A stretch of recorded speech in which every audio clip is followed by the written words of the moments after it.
আজকে তোমাদের সাথে নিরামিষ পালং শাকের একটা রেসিপি শেয়ার করব। পালং শাক আমরা সবসময় রান্না করি তোমার বড়ি ভাজা দিয়ে। আজকে আমি কোনো বড়ি ভাজা ব্যবহার করব না, গোপন একটা মশলা দিয়ে এই শীষ পালংয়ের রেসিপিটা শেয়ার করব। কী সেই মশলা, তোমরা আমার সাথেই থাকো। ভিডিওটা ছোট্ট একটা ভিডিও, সাবস্ক্রাইব করে আমার চ্যানেলটাকে সাথে করে নিও। তো এখানে আমি সবজিগুলো কেটে নিয়েছি, শিম, বেগুন, কুমড়া, আলু, আর নিয়েছি পালং শাক। পালং শাকগুলোকে না আমি আলাদা আলাদা করে পাতা আর ডাঁটগুলো আলাদা করে একবারে ধুয়ে রেখে দিয়েছি। তো নুন হলুদ দিয়ে কিন্তু আমি বেগুনগুলোকে একটু লাল লাল করে ভেজে নিয়েছি। তো দেখো বেগুন কিন্তু আমার একদম পুরোপুরি ভাজা হয়ে গেছে। তো বেগুনগুলোকে আমি তুলে নিচ্ছি। ওই কড়াইতে আমি আরও দিয়ে দিয়েছি 2 চা চামচ সর্ষের তেল।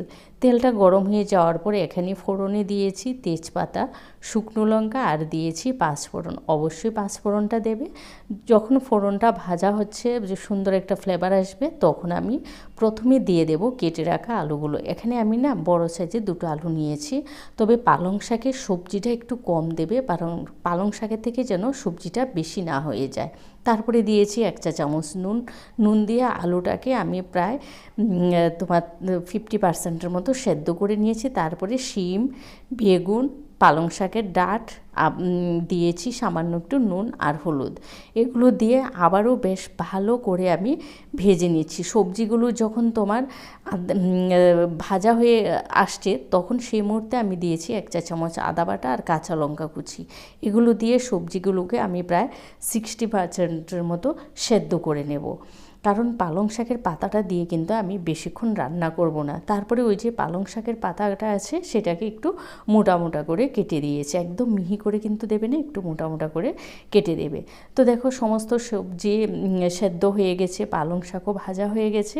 তারপরে দিয়েছি আমি ভাজা বেগুনগুলো দিয়ে আবারও একটু নেড়ে চেড়ে নিয়েছি। তারপরে এখানে দিয়ে দিয়েছি আমি 1 চা চামচ চিনি দিয়ে আবারও একটু নেড়ে চেড়ে নিচ্ছি। ওই যে বললাম একটা ভাজা মশলা, সেই মশলাটাই তোমাদের সাথে এখন শেয়ার করছি।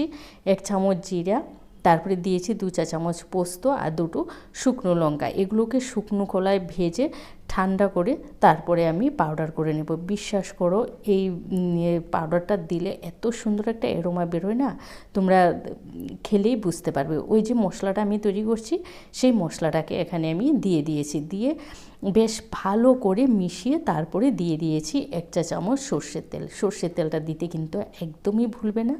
দিয়ে আবারও 1 মিনিট নেড়ে ছেড়ে তারপরে ঢাকা চাপা দিয়ে রেখেছিলাম 2 থেকে 3 মিনিট। এবার তোমাদের সাথে সার্ভ করে দেখাচ্ছি। ভীষণ মজাদার হয়। তোমরা এই গোপন এই মশলাটা দিয়ে একবার রান্না করে খেয়ে দেখো।